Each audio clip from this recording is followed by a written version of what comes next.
বিএনপিতে অনুপ্রবেশকারীরা বিশৃঙ্খলা তৈরির চেষ্টা করছে বলে মন্তব্য করেছেন দলটির স্থায়ী কমিটির সদস্য সেলিমা রহমান। দুপুরে জাতীয় প্রেসক্লাবে আন্দোলনে নিহতদের স্বজনদের আর্থিক সহায়তা অনুষ্ঠানে তিনি বলেন, অতীত না জেনে কাউকে দলে জায়গা দেওয়া যাবে না। বিএনপি চেয়ারপারসন বেগম খালেদা জিয়া ও দলটির ভারপ্রাপ্ত চেয়ারম্যান তারেক রহমানের নামে ষড়যন্ত্রমূলক সব মিথ্যা মামলা প্রত্যাহারের দাবিতে জাতীয় প্রেস ক্লাবের সামনে এই অবস্থান কর্মসূচি। ৩০ জন সংসদ সদস্যকে লাঞ্ছনাকারী সাবেক ডিবি প্রধান হারুনা রশিদকে গ্রেপ্তার না করা এবং অর্থ পাচারকারী ও শত শত মানুষ হত্যায় নির্দেশদাতাদের জেলখানায় আরাম আয়েশে রাখা হচ্ছে দাবি করেন বিএনপি নেতা জয়নুল আবদিন ফারুক।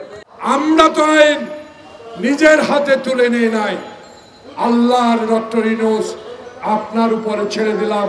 আমাদেরকে একটু দেখান, শেখ হাসিনাকে এনে আমাকে একটু দেখান, আমাদেরকে দেখান যে হারুন আমার একটি কিডনি অচল করে দিয়েছে, তাকে গ্রেপ্তার করে। জাতীয় প্রেস ক্লাবে আরেকটি অনুষ্ঠানে বিএনপি চেয়ারপারসনের উপদেষ্টা আব্দুস সালাম বলেন, দীর্ঘ ১৭ বছরের আন্দোলনের ফসল ৫ আগস্টের গণ অভ্যুত্থান, এজন্য সবাইকে ঐক্যবদ্ধ থাকতে হবে। কালার এক্সপার্ট, জর্জ স্যাপ এবং মাইল্ড অন হ্যান্ডস টেকনোলজি সমৃদ্ধ অরিক্স ক্রিস্টাল ওয়াশ আপনার লন্ড্রি এক্সপার্ট। ৫ই আগস্টের আগে 10 দিনের আপনাদের মিডিয়াগুলো ঘেটে দেখেন তারেক রহমানের কি ভূমিকা ছিল, আমাদের দলের মহাসচিব মির্জা ফখরুলের কি ভূমিকা ছিল, কাদের নামে মামলা হয়েছে, কারা সেই সময় শিকার হয়েছেন এবং আমাদের বিএনপির কত নেতা কর্মীকে সেই সময় শাহাদাত বরণ করতে হয়েছে। বিএনপির স্থায়ী কমিটির সদস্য বেগম সেলিমা রহমান বলেন, আন্দোলন সফল হলেও এখনো স্বস্তি আসেনি। বিএনপিকে নিয়ে এখনো চক্রান্ত হচ্ছে বলে দাবি করেন তিনি। বৈষম্য বিরোধী ছাত্র আন্দোলনে যারা করেছেন তাদেরকে আমরা অবশ্যই স্যালুট জানাই, তাদের কৃতিত্ব আমরা তাদেরকে দিচ্ছি।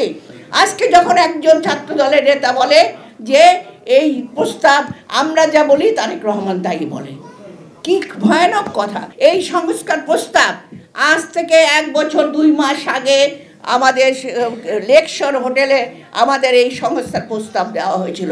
আলোচনা শেষে বিএনপির ভারপ্রাপ্ত চেয়ারম্যান তারেক রহমানের নির্দেশে বৈষম্য বিরোধী ছাত্র আন্দোলনে নিহতদের পরিবারকে আর্থিক সহায়তা তুলে দেওয়া হয়।